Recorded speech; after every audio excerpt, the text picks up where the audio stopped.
Hello नमस्कार साथियों, स्वागत है आप सभी का हमारे YouTube चैनल पर।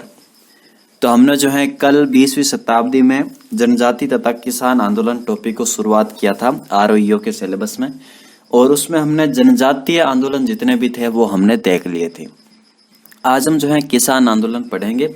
तो चलिए फिर क्लास को शुरू करते हैं बिना समय गंवाए। अगर आप हमारे चैनल पर नए हो तो दादू क्लासेस के YouTube चैनल को आप सब्सक्राइब जरूर कीजिए, और आपको जो हमेशा रोजाना क्लास मिलती जाएगी ऐसे ही, और हम जो है एकदम विस्तृत कंटेंट के साथ आपको सारी क्लासेज उपलब्ध कराएंगे। ठीक है, देखिए किसान आंदोलन की हम बात करें तो सबसे पहले हमें ये देखना होगा कि भाई किसानों की क्या समस्या है, किसान किस प्रकार जो है प्रताड़ित थे, और इन किसान आंदोलनों के प्रमुख कारण क्या रहे हैं। तो ये जो है हम इसको देखेंगे। हालांकि यहाँ पर जो है हम अन्य चीजें भी और देखेंगे जो एग्जाम की दृष्टि से बहुत ज्यादा इंपॉर्टेंट है। आपको जो है किसान आंदोलन के प्रमुख कारणों में इतना सारा विस्तृत नहीं लिखना होता है, लेकिन जो है हम आगे जैसे बिजोलिया किसान आंदोलन आएगा उसके क्या कारण है तो वो हम अलग अलग देखते जाएंगे। ठीक है, एग्जाम में हमेशा जो है स्पेसिफिक आंदोलन के कारण ही पूछे जाते हैं। अगर वो कोई जो है आंदोलन मैं बात करूं, अगर वो एग्जाम हमारा वस्तुनिष्ठ है, तो अगर मेंस में पूछा जाए आपसे तो फिर आपको विस्तृत लिखना पड़ेगा। तो राजस्थान में किसान आंदोलन के प्रमुख कारण की हम बात कर लेते एक एक करके। देखिए कि सबसे पहले जो है किसानों से लगान ली जाती थी। लगान किसको कहते हैं, तो भूमि पर वसूला गया कर या फिर जो है राजस्व उसको हम लगान कहते थे।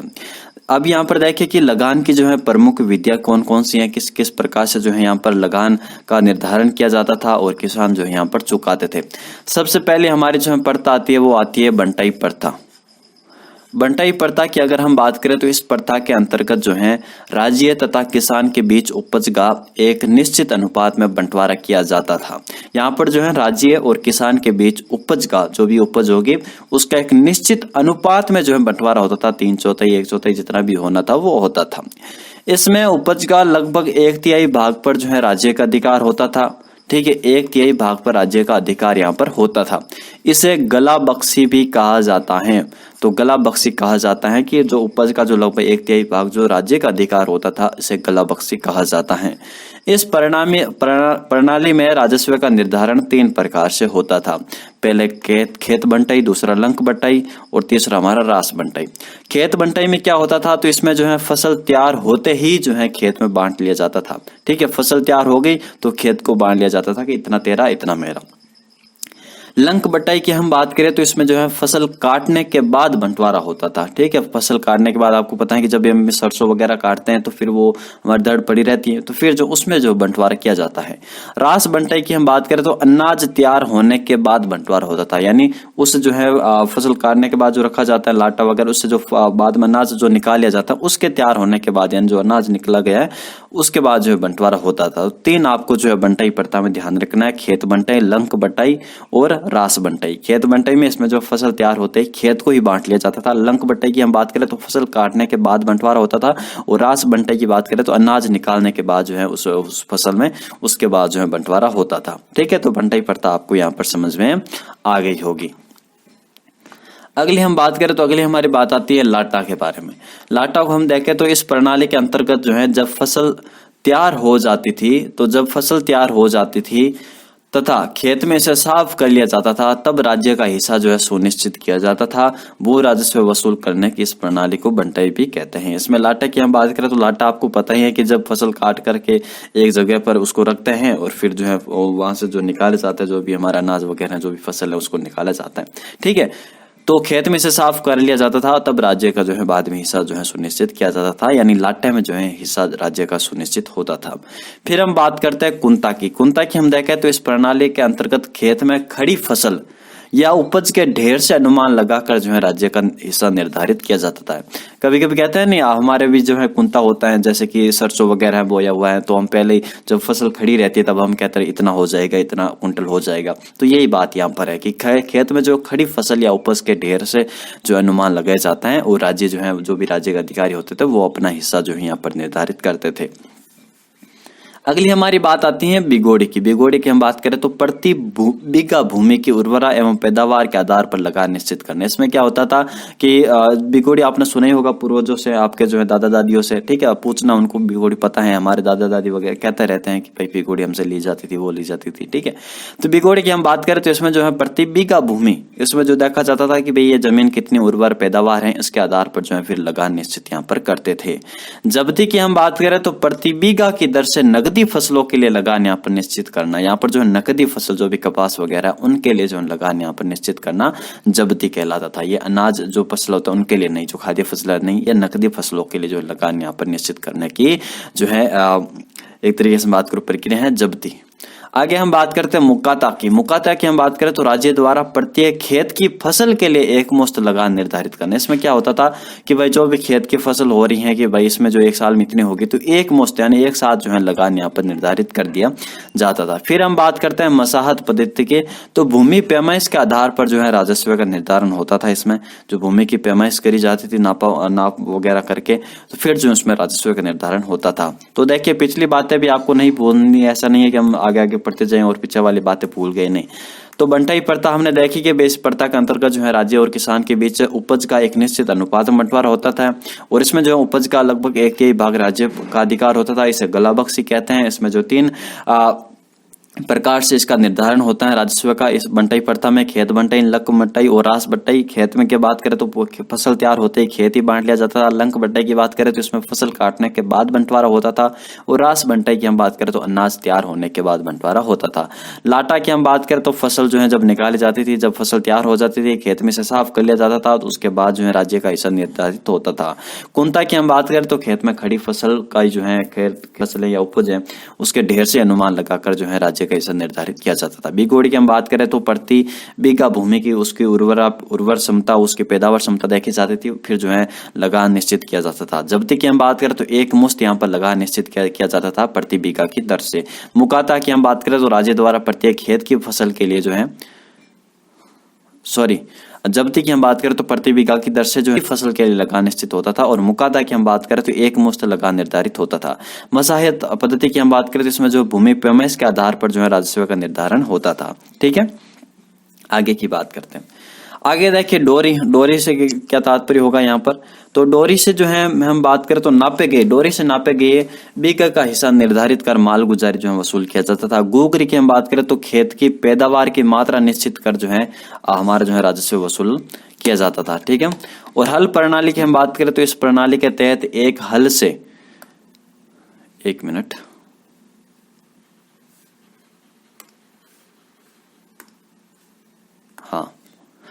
तो देखिए हल प्रणाली की हम बात करें तो इस प्रणाली से जो है एक हल से जोती गई भूमि पर कर निर्धारित किया जाता था। यानी इस प्रणाली के तहत एक हल से जोती गई भूमि पर कर निर्धारित किया जाता।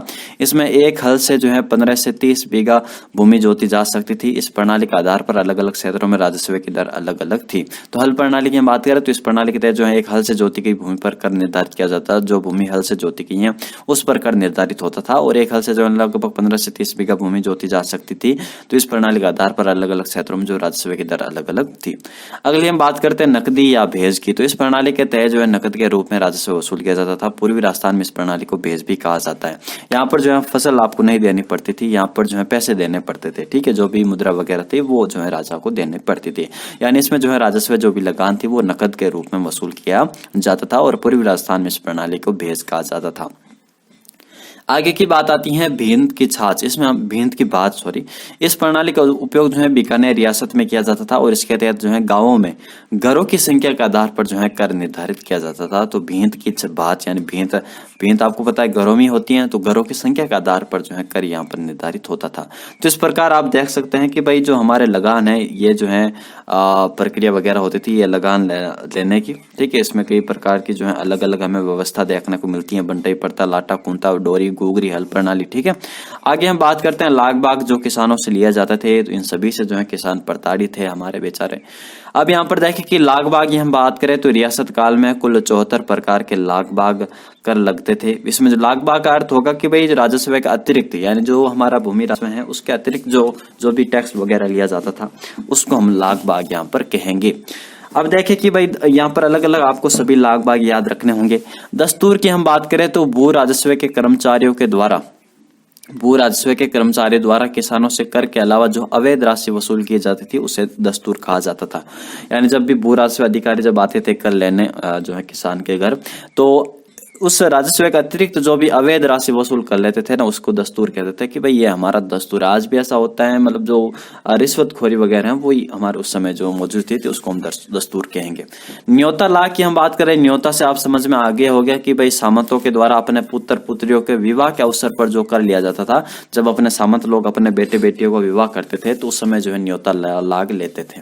अगली बात करते हैं चौरी लाख। चौरी लाख कब होगा? जब चौरी मांडी जाएगी। चौरी तो आपको पता है कि पुत्री के विवाह के अवसर पर ही मांडी जाती है। तो सामंतों द्वारा किसानों की पुत्री के विवाह के अवसर पर जो लिया जाने वाला कर्ज होगा उसका हम यहाँ पर जो सामंतों द्वारा किसानों से होगा, ठीक है, सामंतों द्वारा अपनी पुत्री के विवाह के अवसर पर जो है जो कर लेते थे उसको चौरी लाख कहते हैं। अगली हम बात करते हैं खिचड़ी लाख की। तो खिचड़ी लाख की हम बात करें तो जागीरदार द्वारा अपनी जागीर का दौरा करने के समय जो है किसानों से लिया जाने वाला कर। खिचड़ी लाभ क्या होता था? जब सामंत वगैरह या जागीरदार जब अपने जो गांव का दौरा करते थे, किसानों का दौरा करते थे, अपनी जागीर का दौरा करते थे, उस समय जो है किसानों से जो कर लेते थे उसको हम खिचड़ी लाख कहेंगे। बाईजी लाख की हम बात करें तो इसमें बाईजी आ गई है, मतलब लड़की आई है। तो यहाँ पर जागीरदार के जब भी लड़की पैदा होती थी तब जो है किसानों से कर लिया जाता था। सिंगोटे की हम बात करें तो इसमें जो है पशुओं के विक्रय के समय जो है लिया जाने वाला कर। जब भी जो है किसान कोई अपना पशु बेचता था तो उससे जो उसको राशि प्राप्त होती थी उस राशि में से कुछ जो है पैसा राजा को या फिर जो सामंत वगैरह जागीरदार उनको देना पड़ता था, तो उसको हम सिंगोटी कहेंगे। जाजम लाख की हम बात करें तो भूमि के विक्रय पर जो है लिया जाने वाला कर। यानी जब जाजम की हम बात करें तो जब भूमि आप बेचते थे तो जो आपको राशि प्राप्त होती थी भूमि को बेचने से, तो उसमें से जो है कुछ पैसा हमारा जो है देना पड़ता था सामंतों को। आज भी दिए जाते हैं, आप ऐसा तो है नहीं कि आज टैक्स नहीं लिया जाता, बस उसका थोड़ा सा रूप चेंज हो गया है, ठीक है, और इतना नहीं लिया जाता है। कुंवर जी का लाख की हम बात करें, कुंवर जी का घोड़ा, तो इसमें क्या होता था कि जब भी हमारा जो है जागीरदार वगैरह राजा का जो लड़का बड़ा हो जाता था, जब बड़ा होगा तो घोड़े की सवारी सीखेगा वो, तो जो है घोड़ा खरीदने के लिए जो है प्रत्येक घर से ये कर लिया जाता था। क्योंकि आपको पता है कि भाई इनके जो है सामंतों के जागीरदारों कोई उद्योग धंधे तो थे नहीं, उनका जो है पैसे वगैरह कहाँ से मिलने थे, वही जो है किसानों से ही मिलना था, वो खुद तो कोई काम करते नहीं थे, ठीक है। तो ये आपको ध्यान रखना है। तो इसलिए घोड़ा खरीदने के लिए जो प्रत्येक घर से जो है प्रत्येक घर से ये जो है कर लिया जाता था। आगे बात करते हैं चूड़ा लाख। चूड़ा लाख की हम बात करें तो मतलब चूड़ा कोई पहनेगी, कोई औरत ही पहनेगी, तो ये हमारे जो है ठाकुर की पत्नी ठकुराइन जो है ये जब नया चूड़ा पहनती थी या फिर खरीदती थी उस समय जो है कर लिया जाता था। अगली हम बात करते हैं लेवी की। तो लेवी की हम बात करें तो शासक के द्वारा किसानों से की जाने वाली अनाज वसूली की हम बात करें तो लेवी कहलाती। हलमा की हम बात करें तो हल जोतने वालों से ली जाने वाली बेगार, जो भी हमारे हल चलाने वाले जो किसान होते थे तो उनसे जो है बेगार ली जाती थी कि भाई आप जो जागीरदार वगैरह अपने खेत में भी जो है हल चलवा के जो है अपने खेत जोताते थे, तो उनको कोई मेहनताना नहीं देते थे, परिश्रम नहीं देते थे, तो इस प्रकार जो है हलमा उसको कहेंगे, ठीक है। तो हल जोतने वालों से ली जाने वाली जो बेगार थी, बिना मेहनताना के जो काम करवाया जाता था। अगली हम बात करते हैं मलवा की। तो सामंत के द्वारा जो है नौकरों आदि पर जो है खर्च करने हेतु वसूल किया जाने वाला कर होगा। कुंवर जी का कलेवा, इसमें जो है सामंतों के पुत्रों के जेब खर्च हेतु जो है कर लिया जाता था। अखराई की हम बात करें तो राजकोष में जमा होने वाली राशि पर दी जाने वाली रसीद तो अदा किया जाता था। कमठा लाख की हम बात करें, कमठा आज भी होता है ना हमारे गांव में, जब भी हम कोई का मकान वगैरह बनवाते हैं तो हम उसको कमठा ही कहते हैं। तो कमठा लाख मतलब कि दुर्ग का जब भी निर्माण मरम्मत किया जाता था तो उस समय जो है कर लिया जाता था। डाण की हम बात करें तो इसमें जो है सामान के एक राज्य से दूसरे राज्य में ले जाने पर जो कर लिया जाता था उसको डाण कहेंगे। बंदोली लाख की हम बात करें तो जब भी जो है जागीरदार के घर पर विवाह होता था उस समय जो है गांव वालों से कर लिया जाता था बंदोली लाख, ठीक है। लांचों की हम बात करें तो खर्च की पूर्ति हेतु जो है लिया जाने वाला कर, जो भी हमारे जागीरदार वगैरह इनका खर्च होता था उनकी पूर्ति के लिए जो है कर लिया जाता था। नूता की हम बात करें तो जब जागीरदार के यहाँ पर विवाह होता था या फिर शोक होता था उस समय जो है कर लिया जाता था। आपको पता है कि भाई नूत दिए जाते हैं जब भी जो है शादी वगैरह होती है या फिर जो है नियात वगैरह होती है, ठीक है। तो जब भी नुत्ता वगैरह इनको दिया जाता था इन किसानों वगैरह को, तो उस समय जो उनसे टैक्स भी लिया जाता था। अगले हम बात करते हैं कारज खर्च की, तो यहाँ पर जो है जागीरदार का कोई भी सगा संबंधी उसकी जब मृत्यु होती थी तो उस पर जो है कर लिया जाता था हमारे किसानों से, उसको हम कारज खर्च कहते हैं। आज भी कहते हैं ना कि कारज खर्च। कागली या नाता की हम बात करें तो विधवा के पुनर्विवाह के समय जो है कर लिया जाता था। और कांसा की हम बात करें तो मृत्यु भोज जब होता था हमारे जागीरदार के घर, उस समय जो है वसूल किया गया कर जो है हमारा कांसा कहलाता है। ठीक है, तो इतने प्रकार के जो है लाग बाग हमारे जो है लिया जाता था। और भी लाग बाग हैं, लेकिन इतने हमारे जो है एग्जाम की दृष्टि से महत्वपूर्ण है। अगली हम बात करते हैं बैठ बेगार की। तो ये भी जो है किसानों के लिए एक समस्या थी। इसमें क्या होता था, बिना मेहनताना जो है कृषकों से काम करवाते थे ये जागीरदार वगैरह। उनसे काम तो करवा लेते थे लेकिन पैसे नहीं देते थे। उदाहरण की हम बात करें तो जैसे कि कमठा बेकार हो गया, हलकर हो गया, लांगाकार हो गया, रालीकर हो गया। ठीक है, अगली हम बात करें चौथा जो है किसान आंदोलन का प्रमुख कारण यह था कि भाई राजाओं के द्वारा ठिकानेदार या जागीरदार से वसूल किए जाने वाले कर का भार जो है ठिकानेदारों द्वारा सीधा जनता पर डाल देते थे। इसमें क्या होता था कि भाई जब भी जागीरदार वगैरह जो भी ठिकानेदार होता था उनसे जो टैक्स वसूलते थे हमारे राजा लोग, तो ये जागीरदार वगैरह क्या करते थे, जो उनसे वसूला जाएगा ना टैक्स, जो हमारे राजा वसूलेंगे इन जागीरदारों से, वो जो है जागीरदार अपना कर जो है सीधा किसानों पर थोप देते थे या फिर सीधा जनता पर थोप देते थे कि नहीं आपको भरना होगा तब जाकर के मैं जो है कर राजा को दे पाऊंगा। तो ये भी जो है एक बहुत बड़ा कारण था जिसके हम आगे उदाहरण देखने को मिलेंगे। हमारे जो है तलवार बंदाई कर वगैरह जब बिजोले किसान आंदोलन के समय लिया जाएगा तो उसका जो भार है हमारे बिजोले के किसानों पर, जनता पर जो है थोपा जाएगा। ठीक है, अगली हम बात करें राजाओं द्वारा ठिकानेदारों से वसूल किए गए कौन कौन से कर हैं, ये भी देख लीजिए, आपको एग्जाम की दृष्टि से महत्वपूर्ण है। तो चाकरी की हम बात करें तो युद्ध समय में जो है राजा का धन व सेना सहित जो है सहायता देना जागीरदार या फिर जो भी ठिकानेदार होता था, जब भी जो है हमारे राजा युद्ध लड़ने जाते थे तो उसमें जो है धन वगैरह दे करके, सेना वगैरह पहुंचा करके वो सहायता करते थे। छुटंद की हम बात करें तो छुटंद क्या होता था, इसमें जो है ठिकानेदार द्वारा किसी कारणवश राज दरबार में जब उपस्थित नहीं हो पाता था उस समय जो है उनसे वसूल किया गया कर होता था कि भाई जब भी ठिकानेदार होता था उसको जो है उपस्थित होना जरूरी था राज दरबार में, अगर वो नहीं होता था तो उस पर जो है टैक्स लगता था। न्योत बराड़ की हम बात करें तो इसमें जो है जब भी राजा के घर पर यहाँ पर विवाह वगैरह होगा तो जागीरदार ठिकानेदार वगैरह से जो है कर वसूल किया जाएगा, तो इसको हम न्योत बराड़ कहते हैं। ठीक है, तो ये जो है ठिकानेदारों से वसूल करते थे हमारे राजा लोग, और इन ठिकानेदारों के द्वारा इन करों का भार जो है सीधे जनता पर थोप दिया जाता था। तो ये भी एक बहुत बड़ा कारण था किसान आंदोलन का। और पांचवा हमारा कारण है कि 19 और 20वीं सदी में जो है राजाओं का प्रभाव कम होने के कारण ठिकानेदार द्वारा जो किसानों के खिलाफ दमनकारी नीति का प्रयोग करना। देखिए कि राजा लोग हमेशा जो है उदार ही होते थे लगभग, लेकिन इसके जो कर्मचारी, जो सामंत, जो ठिकानेदार जागीरदार होते थे वो बहुत बड़ा शोषण करते थे। ठीक है, उनको क्या, उनका जो इतना नीति शास्त्र का पता नहीं था, उनको ये नहीं पता था कि जन कल्याण की भावना होनी चाहिए भले ही राजतंत्र हो। राजा जो है थोड़ा सा वो समझदार होता था, वो जनता की भावना को समझता था। ठीक है, ये भी आजकल होता ही है, जैसे कि हमारे जो है हम बात करें संसद में जो है कानून वगैरह लिया जाता है, कानून वगैरह बनाया जाता है, तो उस समय जो है हमारे जन कल्याण की भावना रखी जाती है। लेकिन जब ग्राउंड स्तर पर यही जो है योजना वगैरह आती हैं तो बहुत खर्चीली हो जाती हैं, जो आम जन होता है उसका फायदा ही नहीं उठा पाते हैं योजना का, क्योंकि जो उसकी कॉस्ट होती है, जो लागत होती है वो बहुत ज्यादा होती है। तो यही जो है ये कॉस्ट क्यों लागत ज्यादा हुई, क्योंकि जो सरकार और जनता के बीच जो मध्य वर्ग है ना, वो अपना भी खर्चा निकालते हैं, वो रिश्वत भी लेते हैं, लाल फीता सही सब कुछ यहाँ पर मौजूद है।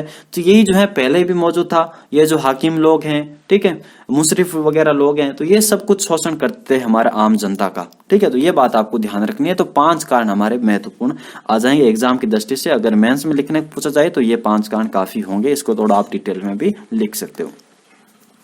आगे देखिए हम किसान आंदोलन पढ़ने जा रहे हैं, तो हमारे यहाँ पर सबसे पहले जो है आंदोलन होता है किसानों का, वो होता है मेवाड़ क्षेत्र में जाटों के द्वारा। यहाँ पर हम बात करें तो ये सबसे पहला हमारा जो है आंदोलन है हमारे राजस्थान का। ये देखिए कि महाराणा फतेह सिंह के शासनकाल में 22 जून 1880 में होगा, और चित्तौड़ के रश्मि परगना में मातृकुंडिया में आंदोलन ये हुआ था। आपको पता है कि रासमी या रश्मि आप कह सकते हो, तो मातृकुंडिया अब आप जानते हैं, यहाँ से जो हमारे एक आंदोलन की शुरुआत हुई थी इसकी। ठीक है, कब हुई थी? मई 1921 में हुई थी। मोतीलाल तेजावत ने शुरुआत करी थी इस आंदोलन की, एक आंदोलन की। तो मातृकुंडिया में जो हमारे मेवाड़ जाट किसान आंदोलन शुरू हुआ था। इसका कारण क्या था? तो यही जो है हमारे जो है महाराणा फतेह सिंह अंग्रेजों ने जो एक नई भू राजस्व व्यवस्था जो है शुरू करी थी, तो उनके विरोध में जो है इन्होंने प्रदर्शन किया था मेवाड़ के जाटों ने। तो ये बात आपको ध्यान रखनी है, पहला हमारा जो आंदोलन आ जाता है। अगली हम बात करते हैं बिजोलिया किसान आंदोलन की, जो हमारा जो है सबसे लंबा चलने वाला अहिंसक आंदोलन होगा, अहिंसक किसान आंदोलन होगा, जो 1897 से लेकर के 1941 तक चलेगा। लगभग जो है 44 वर्ष तक ये जो है किसान आंदोलन चलेगा, और यही जो है एग्जाम की दृष्टि से काफी महत्वपूर्ण हमारा आंदोलन है। ठीक है, तो चलिए फिर इसको हम पढ़ते हैं। तो बिजोलिया किसान आंदोलन की हम बात करते हैं तो सबसे पहले हमें बिजोलिया का इतिहास देखना पड़ेगा कि भाई आखिरकार ये बिजोलिया है कहां पर, क्या कुछ इसका इतिहास है। तो बिजोलिया को जो है प्राचीन काल में विजयावली या विंध्यवली कहा जाता था। इसको विजयावली आपसे याद रख लेना नाम। बिजोलिया शिलालेख जो हमें प्राप्त हुआ है, उस शिलालेख में जो हमें कई जो है स्थानों के प्राचीन नाम देखने को मिलते हैं। तो इसी प्रकार बिजोलिया का जो प्राचीन नाम विजयावली हमें देखने को मिलता है। बिजोलिया व भैंसरोडगढ़ जो चित्तौड़गढ़ में है, उनके मध्य जो है ऊपरवाल के नाम से जाना जाता है। जो मध्य भाग है हमारा बिजोलिया और भैंसरोडगढ़ के मध्य, इस भाग को जो है ऊपरमाल के नाम से जाना जाता है। और बिजोलिया शिलालेख में जो है ऊपरमाल के क्षेत्र को उत्तर मादरी कहा गया, उत्तमादरी इसको कहा गया। ठीक है, बिजोलिया ठिकाने की जो स्थापना है वो हमारे अशोक परमार के द्वारा की गई थी। और अशोक परमार जो हमारे जगनेर जो भरतपुर में है वहां के निवासी थे। अशोक परमार ने जो है खानवा युद्ध में राणा सांगा की सहायता की थी, और उसकी जो है वीरता से प्रसन्न होकर के राणा सांगा ने अशोक परमार को ऊपरमाल की जागीर भेंट की थी। बिजोलिया नाम का कुछ यहाँ पर नहीं मौजूद था पहले जागीर के रूप में, यहाँ पर जो है ऊपरमाल मौजूद था। ठीक है, ऊपरमाल जिसका पुराना नाम या प्राचीन नाम जो है उत्तमादरी था, जो हमें बिजोलिया शिलालेख में देखने को मिलता है। ठीक है, तो ये बात ध्यान रखनी है। और अशोक परमार की जो है खानवा युद्ध में वीरता से प्रसन्न होकर सांगा ने जो है अशोक परमार को ऊपरमाल की जागीर भेंट की थी। अशोक परमार ने जो है ऊपरमाल जागीर का मुख्य केंद्र या फिर सदर मुकाम या फिर जो है अपना जो मुख्यालय या फिर राजधानी आप कह सकते हो, ठीक है, जागीर की राजधानी वगैरह जहां पर जो है हमारा अशोक परमार बैठेगा वो जो है वो बिजोलिया को बनाता है। बिजोलिया की हम बात करें तो ये बिजोलिया ठिकाना ये मेवाड़ का प्रथम श्रेणी का ठिकाना था। इसमें जो है लगभग 79 जो है गाँव मौजूद थे। तो ये बात आपको ध्यान रखनी है, 79 जो है गांव मौजूद थे। बिजोलिया में हम बात करें तो सर्वाधिक जो है 60% लोग कौन थे, एक मिनट। बिजोलिया में जो है सर्वाधिक 60% जो लोग हैं, 60% लोग हमारे धाकड़ जाति के जाट किसान थे, जो एक परिश्रमी जाति थी। इनका पंचायत व्यवस्था में अटूट विश्वास था। बिजोलिया के ठिकानेदार जो है उस समय जो शुरुआत में हम बात करते हैं राव केशव दास के काल में यानी महाराणा फतेह सिंह के शुरुआती कालों में, तो ठिकानेदार राव केशव दास के काल में जो है बिजोलिया को मराठाओं के नियंत्रण से मुक्त कराने के लिए जनता में जो है ठिकानेदारों का सहयोग किया जनता ने, और सहयोग की ये परंपरा जो है राव गोविंद सिंह के समय तक बनी रही। इसमें क्या होता है कि भाई जो केशव दास के काल यानी अशोक परमार के बाद जो है कुछ समय के लिए हम बात करें तो 1800 के आसपास जो है ये बिजोलिया जो ठिकाना है ये हमारे जो मराठों के जो अंडर में चला जाता है। और फिर जो है मराठों के नियंत्रण से जो है मुक्त कराने के लिए राव केशव दास के काल में वहां की जनता ने भरपूर सहयोग किया। और फिर जो है ये जो है जनता का सहयोग हमारे जो ठिकानेदार था हमारे बिजोलिया का, ये राव गोविंद सिंह के समय तक ये बना रहा था, जो सहयोग का ये भाव था। उसके बाद जो है जनता और हमारे जो है ठिकानेदार के मध्य जो एक तरीके से बात करूं जो अटूट जो संबंध होता है या फिर एक तरीके से जो जुड़ाव होता है वो यहाँ पर टूट जाता है। ठीक है, 1894 एडी में जो है राव गोविंद दास की मृत्यु हो जाती है। उसके बाद जो है राव कृष्ण सिंह जो है नया जागीरदार यहाँ पर बनता है, और यहाँ से जो है किसानों का आर्थिक शोषण प्रारंभ हो जाता है। ठीक है, तो राव केशव दास के काल में जो है मराठों के नियंत्रण से मुक्त होता हमारा बिजोलिया, और फिर जो है राव गोविंद सिंह के समय तक जो है जनता का और जो है राव गोविंद सिंह या हम कह सकते हैं जागीरदार का संबंध अच्छा रहता है। उसके बाद जो है राव गोविंद दास की मृत्यु के बाद 1894 में जो है गोविंद दास की मृत्यु हो जाती है। उसके बाद हमारे राव कृष्ण सिंह या किशन सिंह जो है यहाँ पर नए जागीरदार बनते हैं, और यहाँ से जो है किसानों का आर्थिक शोषण प्रारंभ होता है, और जनता और जो जागीरदार है इनका संबंध यहाँ पर जो है एक तरीके से बात करूं कड़वे होने लगते हैं। ठीक है, आगे बात करते हैं। फिर जो है 1895 में जो है किसानों ने कृष्ण सिंह के विरुद्ध यहाँ पर आंदोलन करने का निर्णय लिया था, और आगे की हम जो है प्रक्रिया आगे देखेंगे। अब देखिए कि भाई हमारे जो बिजोलिया किसान आंदोलन शुरुआत हो रही है इसकी, तो इसके क्या प्रमुख कारण थे।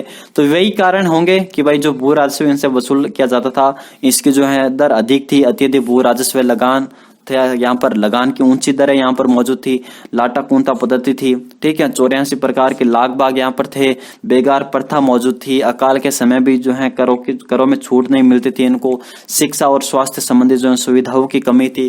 तो इन सभी जो है कारणों से तंग आकर के हमारे जो है इन्होंने किसानों ने आंदोलन कर दिया था। लेकिन जो है तात्कालिक कारण क्या था वो भी हम आगे यहाँ पर देखेंगे। और यह सर्वाधिक लंबी अवधि तक चलने वाला अहिंसक आंदोलन है, अहिंसक किसान आंदोलन है हमारा। इस समय जो है मेवाड़ के महाराणा फतेह सिंह थे। तो चलिए फिर हम बिजोलिया किसान आंदोलन को शुरुआत करते हैं एकदम चरणबद्ध तरीके से। आगे देखिए कि हमारा जो है बिजोलिया किसान आंदोलन की हम बात करें तो ये जो है 1897 से लेकर के 1941 तक ये चलता है। तो इसको जो है हम अपने पढ़ने की सुविधा की दृष्टि से कि भाई हम इसको एकदम चरणबद्ध तरीके से पढ़ सके, इसके कारण हमने बिजोलिया किसान आंदोलन को 3 चरणों में विभाजित कर दिया। हालांकि ऐसा कोई मैं बात करूं तो ऐसा कोई वहां पर मौजूद नहीं था इतिहास में कि हम चरणबद्ध तरीके से इस किसान आंदोलन को करेंगे, नहीं, ये तो हमने खुद ने बांटा है चरणों में कि ताकि हम जो है इसको आसानी से पढ़ सके और हमारे एग्जाम की दृष्टि से हम कह सकते हो एग्जाम में जो भी क्वेश्चन आते हैं इनको हल कर सकें, ठीक है। तो यहाँ पर हम बात करें तो बिजोलिया किसान आंदोलन को हम 3 चरणों में पढ़ेंगे। पहला चरण 1897 से लेकर के 1915 एडी तक हमारा ये चलेगा, ठीक है। उसके बाद 1916 से लेकर के या 1950 से लेकर के 1923 तक, उसके बाद जो 1923 के बाद हम देखेंगे। तो यहाँ पर हम बात करें प्रथम चरण की, हम शुरुआत करते हैं। तो देखिए प्रथम चरण की हम बात करें तो यहाँ पर जो है 2-3 जागीरदार हमारे आएंगे इस चरण में। पहले राव कृष्ण सिंह के काल में हम पढ़ेंगे कि इस समय जो है बिजोलिया किसान आंदोलन की क्या रूपरेखा रही। फिर जो है राव पृथ्वी सिंह के काल में पढ़ेंगे और फिर जो हम पढ़ेंगे राव केसरी सिंह के काल में जो है बिजोलिया किसान आंदोलन को। तो देखिए प्रथम चरण की हम बात करें तो 1897 से लेकर के 1915 एडी तक हमारे ये प्रथम चरण है। अब देखिए कि राव कृष्ण सिंह के काल में क्या होता है। तो राव कृष्ण सिंह के काल की अगर हम बात करें तो 1894 में जो है आपको पता है कि राव गोविंद दास की मृत्यु हो जाती है और उसके बाद जो है राव किशन सिंह या कृष्ण सिंह जो है नया जागीरदार बनता है। इस समय जो है किसानों से 84 लाख बाग ली जाती थी और उपज का आधा भाग जो है लगान के रूप में यानी 50% जो यहाँ पर लगान थी और इससे जो है बिजोलिया की जनता परेशान थी और बिजोलिया की जनता से जो है बेगारे भी ली जाती थी।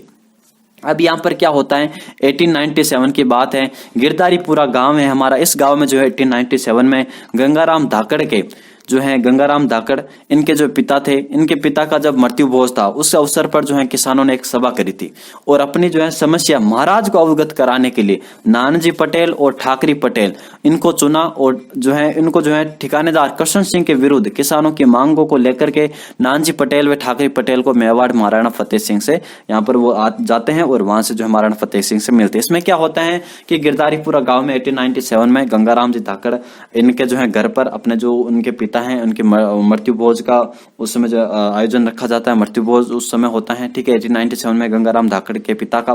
तो इस समय जो है किसान सभी बैठे हुए हैं और किसान सभी जो है सभा करते हैं कि भाई हमारे जो है ये राव कृष्ण सिंह जो है हमारे ऊपर बहुत ज्यादा अत्याचार कर रहे हैं, लगान की दरें भी ऊंची है, ठीक है, कई प्रकार के जो है लाग बाग ले रहे हैं और हमसे बेगारे भी करवा रहे हैं, हमारा एक तरीके से पूरा शोषण हो रहा है। इसकी जो है जानकारी हमें महाराणा फतेह सिंह को देनी चाहिए। तो ये जो है हमारे किसान यहाँ पर बैठ करके ये निर्णय लेते हैं कि भाई जो नानजी पटेल जो बेरीसाल गांव के निवासी थे और ठाकरी पटेल जो गोपाल निवास गांव के थे, तो ये जो है नानजी पटेल और ठाकरी पटेल इनको जो है ये किसान चुनते हैं और फिर इनको जो है हमारे महाराणा फतेह सिंह के पास भेजते हैं। क्यों भेजते हैं? हमारे जो भी यहाँ पर जो ठिकानेदार है जागीरदार है राव किशन सिंह, उसकी जो है शिकायत करने के लिए महाराणा फतेह सिंह के पास नानजी पटेल और ठाकरी पटेल को भेजते हैं और ये जाकर के वहां पर महाराणा फतेह सिंह से मिलते हैं। ये जो है बात हमारे जो है कृष्ण सिंह को पता चल जाती है। जैसे ये बात कृष्ण सिंह को पता चलती है तो नानजी पटेल और ठाकरी पटेल को जो है बिजोलिया से निष्कासित कर दिया जाता है। फिर यहाँ पर देखिए कि भाई नानजी पटेल और ठाकरी पटेल महाराणा फतेह सिंह से मिले हैं तो इसका कुछ तो परिणाम निकलेगा। तो यहाँ पर जो है महाराणा फतेह सिंह ने इन शिकायतों की जो है जांच के लिए महाराणा ने हामिद हुसैन नामक अधिकारी को यहाँ पर भेजा। हामिद हुसैन ने जो है किसानों की शिकायतों को सही बताया था मगर महाराणा ने जो है इस पर कोई कार्यवाही नहीं की थी, ठीक है। फिर जो है 1903 में हमारे कृष्ण सिंह ने एक नया जो है चौरी कर लगा देते हैं। 1903 ईस्वी में 5 रुपए का जो है नया चौरी कर यहाँ पर लगा दिया जाता है किसानों पर। इसके जो है विरोध स्वरूप 1903-04 में किसानों ने विवाह व खेती को बंद करके ग्वालियर की तरफ कूच कर गए थे। तो यहाँ पर क्या होता, जब एक और नया टैक्स लगा दिया जाता है किसानों पर 1903 में 5 रुपए का जो है चौरी कर। तो जो है किसान और ज्यादा यहाँ पर नाराज हो जाते हैं। और ये जो किसान अपने जो भी विवाह वगैरह या फिर जो भी हमारे बात करें खेती, यहाँ पर जो खेती करते थे उस सभी को जो है बंद करके वो ग्वालियर की तरफ कूच कर गए थे। क्योंकि एक तो चौरी कर लगाए जा, चौरी कर मतलब जब भी जो है किसान के घर विवाह होगा लड़के का, जब भी चौरी मांडी जाएगी तो जो है 5 रुपए हमारे जो जागीरदार के खाते में ट्रांसफर करने होंगे। तो ये जो है बात यहाँ पर किसानों को एक तरीके से बात करो अच्छी नहीं लगी, एक तरीके से शोषण ही हुआ। तो ये जो है किसान नाराज होकर के कहाँ चले जाते, ग्वालियर की तरफ कूच कर जाते हैं। ठीक है, फिर जो है जब आपको पता है कि जब यहाँ पर कोई खेती नहीं करेगा, सभी जो है किसान बिजोलिया को छोड़कर जाने लगे, तो फिर जो है जागीरदार की हालत टाइट हो जाएगी। तो फिर जो है मित्रों 1904 में कृष्ण सिंह और किसानों के मध्य एक समझौता हो जाता है और इस समझौते के तहत जो है चौरी कर को आधा कर दिया जाता है। ठीक है, यहाँ पर हम बात करें तो 5 रुपए से जो है 2.5 रुपए कर दिया जाता है और लगान भी जो है जो 50% थी, जो आधा थी, उसको 2/5 यहाँ पर कर दिया जाता है। तो ये बात आपको यहाँ पर ध्यान रखनी है। अगली हम बात करते हैं राव पृथ्वी सिंह के काल में क्या होता है।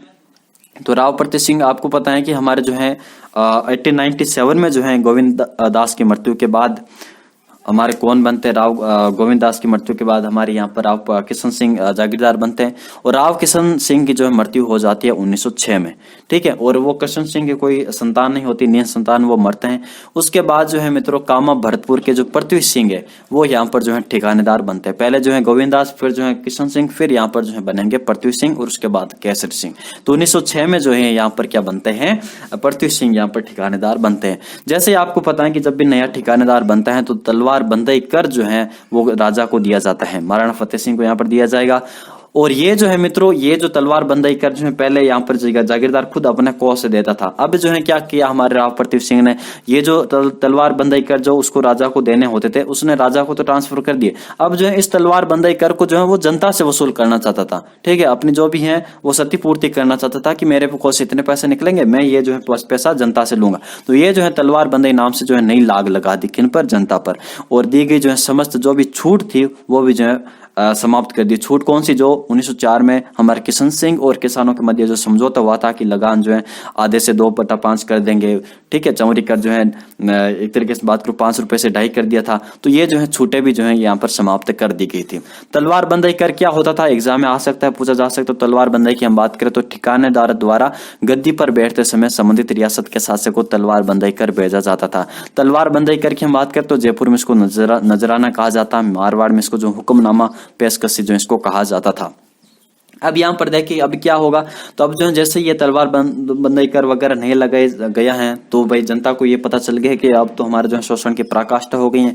तो यहाँ पर जो है किसानों ने साधु सीताराम दास, फतेह करण चारण और ब्रह्मदेव इनके नेतृत्व में जो है जागीरदार के इस कदम का यहाँ पर विरोध किया।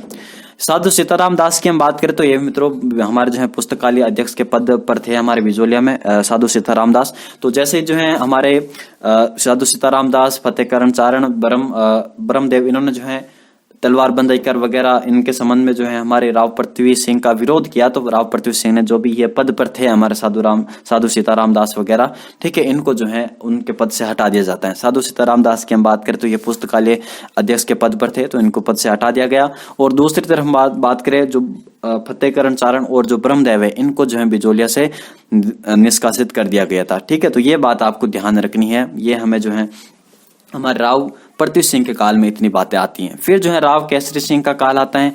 राव पृथ्वी सिंह के बाद यहाँ पर जो है कौन बनेंगे, राव केसरी सिंह जो है शासक या फिर एक तरीके से बात करूं जागीरदार बनेंगे। तो वर्ष 1914 में पृथ्वी सिंह के पुत्र पृथ्वी सिंह की जो है मृत्यु के पश्चात जो है हमारे केसरी सिंह ये बिजोलिया के जो है ठिकानेदार बनते हैं। ठीक है, ये बात आपको ध्यान रखनी है, यहाँ पर थोड़ा सा गलत लिखा गया है। तो पृथ्वी सिंह की मृत्यु के पश्चात, ठीक है, पृथ्वी सिंह की मृत्यु के पश्चात केसरी सिंह जो है जो पृथ्वी सिंह के पुत्र होते हैं वो बिजोलिया के ठिकानेदार बनते हैं। अब देखो कि आपको पता है कि जो हमारे जो पृथ्वी सिंह थे उनको जो है कामा भरतपुर से लाया गया था और इनकी जो आयु भी ज्यादा नहीं थी। ठीक है, इनका जो पुत्र था केसरी सिंह वो भी जो है अल्पवयस्क था। तो केसरी सिंह जो है अल्पवयस्क होने के कारण मित्रों इस जो है बिजोलिया ठिकाने को हमारे जो है रियासत ने कोर्ट ऑफ वार्ड्स घोषित कर दिया था। ठीक है, क्या घोषित कर दिया था, कोर्ट ऑफ वार्ड्स इसको घोषित कर दिया था, क्योंकि यहाँ पर जो केसरी सिंह था वो अल्पवयस्क था और इसको हमारे जो है जागीरदार हमारे जो ठिकाने को चलाने में जो है असक्षम था। तो इस प्रकार जो है हमारी रियासत ने, अंग्रेजों ने जो है इसको, इस ठिकाने को कोर्ट ऑफ वार्ड्स घोषित कर दिया था। इसमें अब क्या होगा, इसमें जो है जो इसका प्रशासन है वो मुशर्रफ के हाथों में दे दिया जाएगा। ठीक है, मुशर्रफ के हाथों में दे दिया जाएगा। और यहाँ पर जो है अमर सिंह राणावत को मुशर्रफ बनाया जाता है और डूंगर सिंह भाटी को यहाँ पर उप मुशर्रफ नियुक्त किया गया था।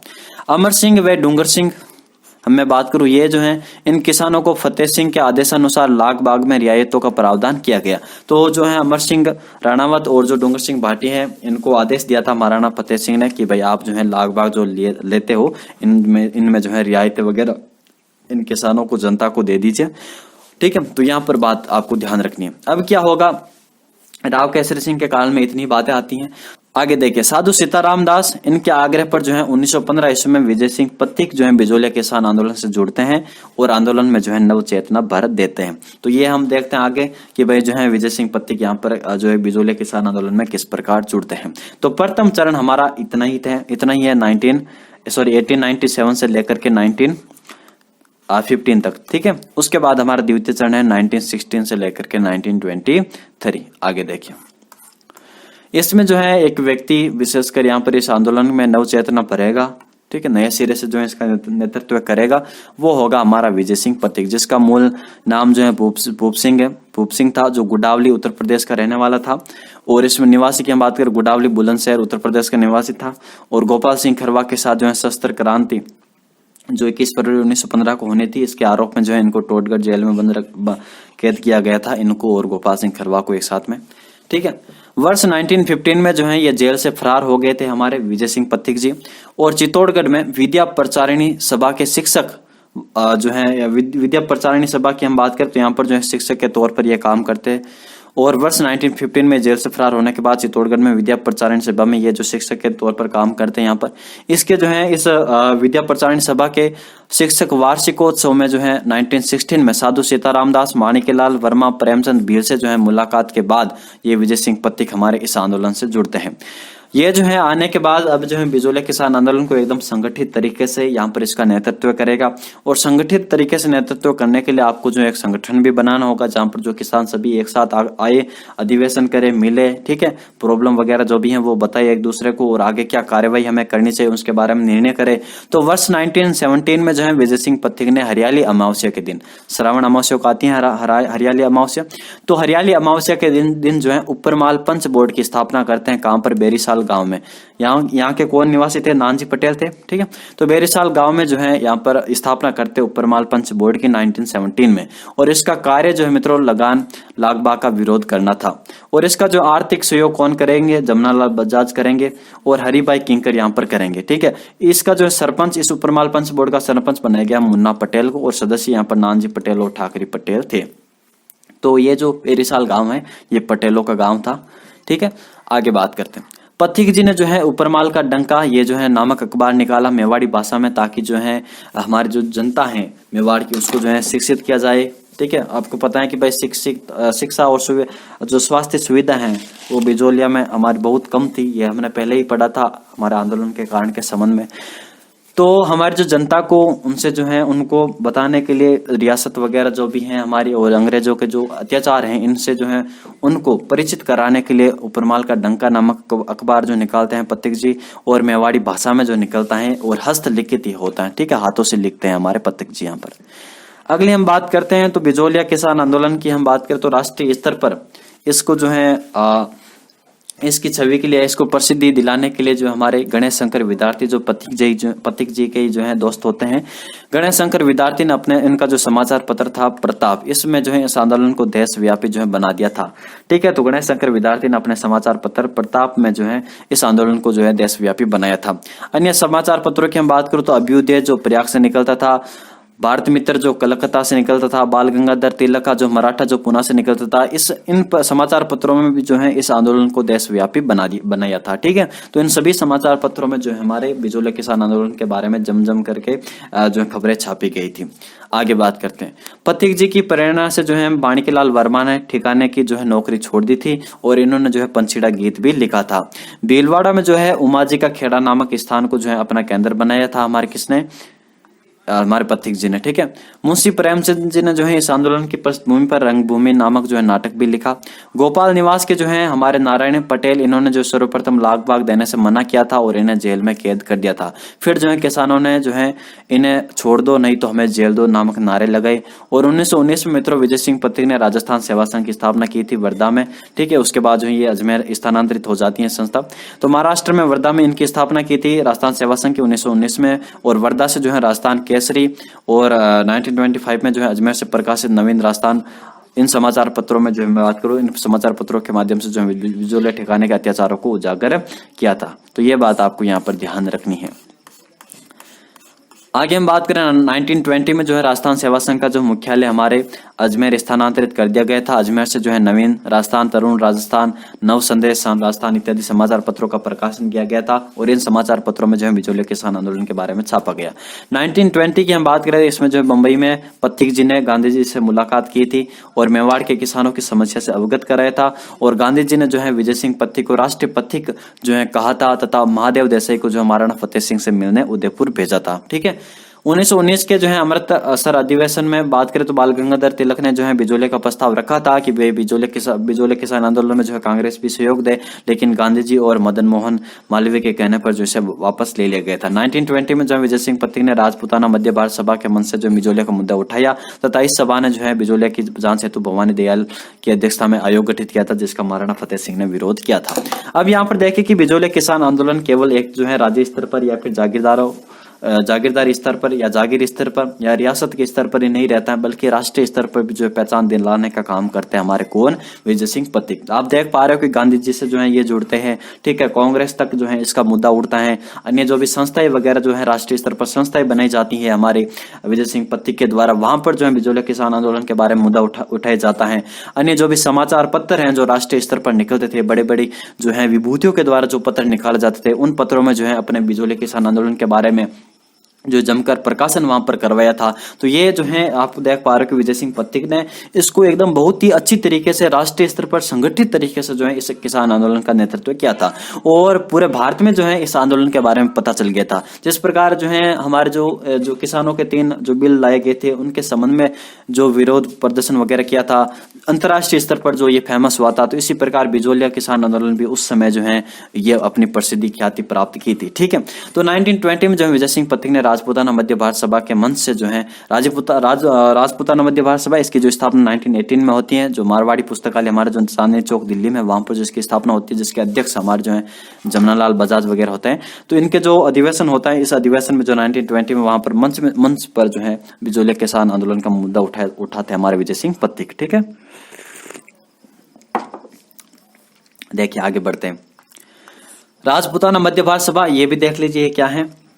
तो इसकी स्थापना 1918 मारवाड़ी पुस्तकालय चांदनी चौक दिल्ली में होती है। अध्यक्ष जमनालाल बजाज, उपाध्यक्ष गणेश शंकर विद्यार्थी, और सदस्यों की मैं बात करूं तो विजय सिंह पथिक, चांदगढ़ शारदा, नरसिंह सरस्वती वगैरह। कार्यालय की हम बात करें तो इसको जो है कानपुर कार्यालय इसका रखा गया, और उसके बाद जो इसको अजमेर स्थानांतरित कर दिया। यह जो है देशी राज्यों का प्रथम राजनीतिक संगठन था। राजपूताना मध्य भारत सभा के अधिवेशन की मैं बात करूं तो पहला अधिवेशन 1918 में हुआ था दिल्ली में गिरधर शर्मा की अध्यक्षता में, फिर जो है 1919 में हुआ था अमृतसर में, और मार्च 1920 में जो अजमेर में हुआ था जमनालाल बजाज की अध्यक्षता में, और फिर दिसंबर 1920 में जो है नागपुर में हुआ था गणेश नारायण सोमानी के अध्यक्षता में, ठीक है। तो ये बात आपको यहाँ पर ध्यान रखनी है। आगे बात करते हैं 1920 में जो है राजपूताना मध्य भारत सभा जो है फिर कांग्रेस की अनुषंगी संस्था वो बन जाती है। अब यहाँ पर देखिए बिजोलिया किसान आंदोलन से संबंधित जो आयोग हैं वो हम चर्चा कर लेते हैं। तो अभी तक तो जो है हमारे हामिद हुसैन को उस समय भेजा गया था, ठीक है। महाराणा फतेह सिंह ने भेजा था आपके राव किशन सिंह के काल में। उसके बाद जो है गांधी जी भेजते हैं हमारे महादेव देसाई को, ठीक है। और उसके बाद हमारे जो है भवानी दयाल की अध्यक्षता में जो है एक आयोग गठित करके भेजते हैं राजपूताना मध्य भारत सभा की तरफ से, जिसका जो महाराणा फतेह सिंह ने विरोध किया था। तो ये जो है आयोग वगैरह हम देख लेते हैं एक साथ। तो बिंदुलाल भट्टाचार्य आयोग की हम बात करें तो इसका जो गठन है अप्रैल 1919 में होता है। इसके अध्यक्ष जो है बिंदुलाल भट्टाचार्य होंगे, जो मांडलगढ़ भीलवाड़ा में जो मांडलगढ़ है उसके हाकिम थे ये। और इस आयोग के सदस्यों की हम बात करें तो सदस्य जो है अमर सिंह राणावत और जो है अफजल अली थे। अमर सिंह राणावत जो मुशर्रफ थे, ठीक है, मैंने आपको बताया था केसरी सिंह के काल में कि भाई इसमें जो है कोर्ट ऑफ वार्ड्स घोषित किया गया था और मुशर्रफराद जिसको हम हिंदी में कहते हैं, और यहाँ पर जो मुशर्रफ अमर सिंह राणावत को बनाया गया था और हमारे जो है डूंगर सिंह भाटी को यहाँ पर उप मुशर्रफ बनाया गया था। तो अमर सिंह राणावत मुशर्रफ यहाँ पर इसके सदस्य रहते हैं और अफजल अली जो न्यायाधीश होते हैं वो भी जो है इस बिंदुलाल भट्टाचार्य आयोग के सदस्य होते हैं, ठीक है। इस आयोग ने जो है अनियमित जो भी लागतें हैं हटाने और उन बेगार ने लेने की सिफारिश की थी, लेकिन जो है मेवाड़ सरकार ने आयोग की सिफारिशों पर ध्यान नहीं दिया था। ये आज भी होता है, कई जो है समिति आयोग वगैरह बनते हैं, ठीक है, जो भी हैं सुझाव वगैरह देते हैं, लेकिन जो है जो भी सरकार जो उसको पसंद आती है वही वो काम करती है, ठीक है। द्वितीय जांच आयोग, इसकी हम बात करें तो फरवरी 1920 में जो इसका गठन किया जाता है और इसके सदस्य की हम बात करूं तो राज सिंह बेदला, और ये जो बेदला के ठाकुर होते हैं और रमाकांत मालवीय और तखत सिंह, ये जो इसके सदस्य वगैरह होते हैं। तो द्वितीय जांच आयोग, इस जांच आयोग में बात करूं तो माणिकलाल वर्मा व 15 सदस्य प्रतिनिधि मंडल ये जो है यहाँ पर मुलाकात करता है, ठीक है। 1920 में जो है कांग्रेस का नागपुर अधिवेशन में प्रतीक जी ने हजारों किसानों के नेतृत्व में धरना दिया था और इस अधिवेशन में जो है गांधी जी ने बिजोलिया के प्रस्ताव को मंजूरी दी थी। मैंने आपको बताया था कि भाई 1919 में जो अमृतसर में अधिवेशन हुआ था, इस अधिवेशन में जो है हमारे बाल गंगाधर तिलक ने जो है बिजोलिया का प्रस्ताव रखा था, लेकिन जो गांधी जी और मदन मोहन मालवीय के कहने पर इसको वापस ले लिया गया था इस प्रस्ताव को।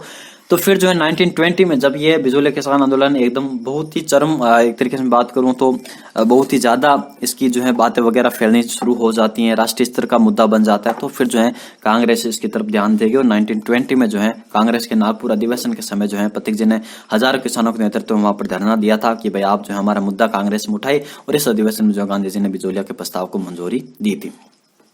फिर जो है भारत सरकार के द्वारा मित्रों हस्तक्षेप करके एजीजी होलैंड के नेतृत्व में एक मंडल बिजोलिया भेजा गया था और इस मंडल में जो है ओगवाल और विलिंग किशन, ठीक है, और मेवाड़ सरकार की ओर से सुभाष चंद्र चटर्जी और हाकिम बिहारी लाल ने इसमें जो है भाग लिया था। बिजोलिया ठिकाने के सदस्य की मैं बात करूं तो हीरालाल, तेज सिंह व जालम सिंह ने यहाँ पर भाग लिया था। इसमें क्या होगा कि भारत सरकार जो है एजीजी होलैंड के नेतृत्व में एक जो है मंडल यहाँ पर बिजोलिया में भेजेगी। इसमें जो है भारत सरकार की ओर से भी जो है सदस्य आएंगे, बिजोलिया ठिकाने की ओर से भी आएंगे और जो है किसानों के प्रतिनिधि मंडल से भी आएंगे। तो यहाँ पर देखो कि एजीजी होलैंड है और इन यहाँ पर सचिव ओगवाल और विलिंग किशन इसमें शामिल होंगे और मेवाड़ सरकार की ओर से सुभाष चंद्र चटर्जी और हाकिम बिहारी लाल इसमें भाग लेते हैं और बिजोलिया ठिकाने के सदस्य के रूप में जो हीरालाल, तेज सिंह और जालम सिंह यहाँ पर भाग लेते हैं और किसानों के प्रतिनिधि मंडल में यहाँ पर मोतीचंद सरपंच नारायण पटेल और माणिक्यलाल वर्मा और रामनारायण चौधरी यहाँ पर भाग लेते इसमें, ठीक है। अब यहाँ पर देखिए किसानों व सरकार के मध्य जो है 5 फरवरी 1922 को समझौता हो जाता है और 11 जून जो है 1922 को यह समझौता जो है लागू हो जाता है, ठीक है, लागू इसको किया जाता है और जिसमें जो है 35 जो है लागतें समाप्त करने, तलवार बंदाई की जो है राशि कम करने, बेगारने लेने और किसानों पर से जो है मुकदमे हटाने की जो है शर्तें थी इसमें। लेकिन ठिकाने ने जो है इस समझौते की पालना नहीं की और 1923 में जो है ठाकुर के विवाह पर किसानों से फिर से जो है कर वसूलना पुनः प्रारंभ कर दिया। 10 सितंबर को जो है बेगू किसान आंदोलन में भाग लेने के कारण 1923 में जो है प्रतीक जो गिरफ्तार कर लिया जाता है और 5 वर्ष की सजा सुना दी जाती है और जेल से रिहा होने के बाद जो है प्रतीक जी ने फुसरिया गांव ग्वालियर में रहते हुए बिजोलिया किसान आंदोलन को अप्रत्यक्ष रूप से समर्थन दिया था। फिर यहाँ पर प्रत्यक्ष रूप से नहीं आते। फिर यहाँ पर अब मित्रों जो हमारे कौन आएंगे, तृतीय चरण जो शुरुआत होगी। अगला चरण देखिए हमारा तृतीय चरण जो हमारा 1923 से 1941 तक जो है देखने को मिलता है। इस चरण की अगर हम बात करें तो इसके नेतृत्व करता इसमें जो है मुख्य नाम आएगा माणिक्यलाल वर्मा का। विजय सिंह पत्ती की गिरफ्तारी हो जाती है 1923 को, बेंगू किसान आंदोलन में भाग लेते हैं, इसके कारण इन पर आरोप लगता है और 5 वर्ष की जेल हो जाती है। तो विजय सिंह की पथिक जी की गिरफ्तारी के बाद जो है जनता में एक तरीके से आक्रोश आ जाता है और जनता जो है निराश हो जाती है। तो इस प्रकार जो है माणिक्यलाल वर्मा ने किसानों में जागृति लाने के लिए पंचीड़ा नामक जो है गीत गाते हैं। 1923 से 26 तक बिजोलिया में जो है अकाल की स्थिति रहती है। 1923 में केसरी सिंह जो है विवाह पर किसानों को कर देने के लिए वो बाध्य करते हैं। और जो भी पहले छूट दी जाती हैं आयोगों के द्वारा माध्यम से, जो सिफारिश करते हैं उनके द्वारा जो केसरी सिंह ने छूट वगैरह दी हैं, उन सभी छूटों को समस्त छूटों को समाप्त कर देते हैं। जनवरी 1927 में भूमि बंदोबस्त अधिकारी ट्रेंच मेवाड़ आते हैं। और 1927 में, क्योंकि 1923 की हम बात करें तो उसमें सजा होती है किसको, हमारे विजय सिंह पत्ती को 5 वर्ष की जेल की सजा होती है। और 1927 में विजय सिंह पत्ती आंदोलन से पूर्णतः अलग हो जाते हैं। ठीक है, और आंदोलन की बागडोर हमारे माणिक्यलाल वर्मा ने संभाली। ट्रेंच मित्रों ये बिजोलिया ठिकाने और किसानों के मध्य समझौते के तहत 17 प्रकार की लाग बागें समाप्त कर देता है।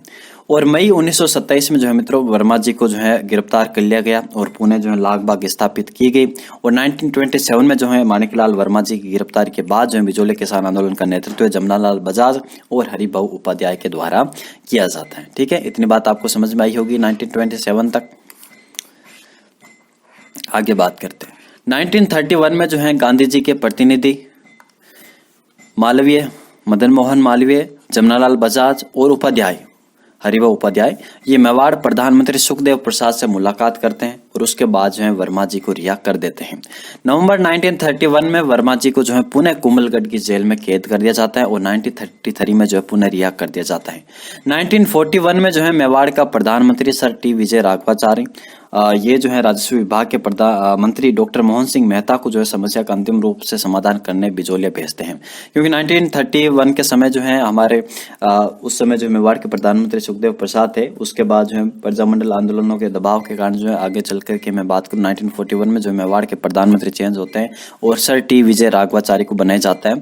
और ये टी राघवाचारी मित्रों ये राजस्व विभाग के मंत्री डॉक्टर मोहन सिंह मेहता को मित्रों समस्या का अंतिम रूप से समाधान करने के लिए बिजोलिया भेजते हैं। क्योंकि अब मेवाड़ की रियासत भी तंग आ गई इनके बिजोलिया किसान आंदोलन से, वो बिजोलिया के जागीरदार से, कि भाई वो क्यों नहीं कर रहे हैं समस्याओं का समाधान। ठीक है, इतना बड़ा एक आंदोलन हो गया तो जल्दी से समाधान करके हमारे, क्योंकि मेवाड़ का नाम बदनाम हो रहा था ना भाई, जब भी आंदोलन वगैरह होता है, जब हमारे यहाँ पर किसानों ने इसका 3 किसानों के 3 बिल का विरोध किया था, तो पूरे भारत में थोड़ी भारत की एक तरीके से छवि तो गिरी है कि भाई आप किसानों की समस्याओं को नहीं देख पा रहे हो। तो ये बात मेवाड़ की रियासत की हुई थी। ठीक है, तो यहाँ पर फिर मेवाड़ रियासत उसने भी कदम उठाए कि भाई जल्दी से जल्दी इस समस्या का समाधान हो। तो वहाँ पर प्रधानमंत्री भी चेंज हुए और अपने मंत्री वगैरह उनको बिजोलिया भेजा गया। वर्ष 1941 में मित्रों माणिक्यलाल वर्मा ने इस आंदोलन की मांगे मनवाकर बिजोलिया आंदोलन को समाप्त किया और किसानों की जब्त की जो जमीन है मित्रों वो वापस लौटा दी गई थी। क्योंकि आपको पता है कि भाई किसान जमीन छोड़ करके वो चले गए थे, ग्वालियर की तरफ कूच कर गए थे। तो कई जमीन पर हमारे बिजोलिया के ठिकानेदार ने, वहां पर जागीरदार ने अधिकार कर लिया था। ठीक है, वापस किसानों को जमीनें वापस नहीं लौटे। तो 1941 में माणिक्यलाल वर्मा के नेतृत्व में किसानों की जीत होती है। और बिजोलिया किसान आंदोलन ये 1897 से लेकर के 1941 तक जो चलता है, यानी 44 वर्षों तक चलने वाला भारत का सबसे पहला, सबसे बड़ा पूर्णतः अहिंसक आंदोलन था। आंदोलन में भाग लेने वाले महिला कौन सी थी, तो अंजना देवी चौधरी, रामनारायण चौधरी जी की पत्नी नारायणी देवी वर्मा, ये हमारे बिजोलिया किसान आंदोलन के तृतीय चरण के नेतृत्व करता माणिक्यलाल वर्मा जी की पत्नी स्नेहलता वर्मा, बेटी थी उनकी रमा देवी वगैरह, ये इस आंदोलन में एक तरीके से बढ़ चढ़ के भाग लेती हैं। ठीक है, तो आज हम इतना ही देखेंगे। बिजोलिया किसान आंदोलन हमने कंप्लीट पढ़ा है। हर एक चीज को आपको ध्यान रखना होगा, ज्यादातर जो क्वेश्चन है आयोग वगैरह से आते हैं। ठीक है, तो ये बात आपको ध्यान रखनी है। तो मिलते हैं आपसे नेक्स्ट वीडियो में। धन्यवाद।